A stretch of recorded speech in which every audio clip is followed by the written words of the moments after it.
Hi guys, in this video I'll show you how to access Hisense TV service menu. I have checked it and it is working on all the new models. There are many videos on the internet about Hisense TV service menu, but these only work on old models. So if you have new Hisense TV, then you are on the right video. Subscribe our channel, like the video and press the bell icon. Also watch the video till end so you will get full benefit from it.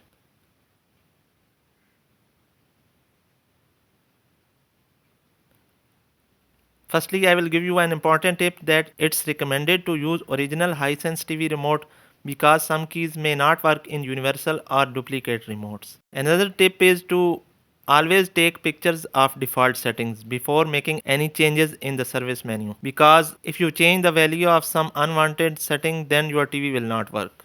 So be careful. Now I'll show you how to access Hisense TV service menu.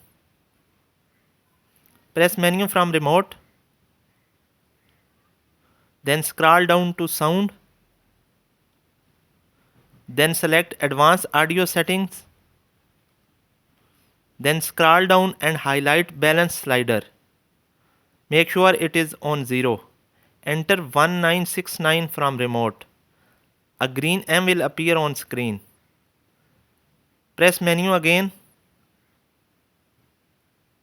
Then service menu will appear on the screen. Here you can perform many settings like factory reset, sound settings that are not present in the normal menu.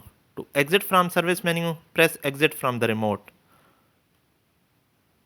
This is a video on how to access service menu of Hisense TV. Hope you have enjoyed it. Thanks for watching. Goodbye.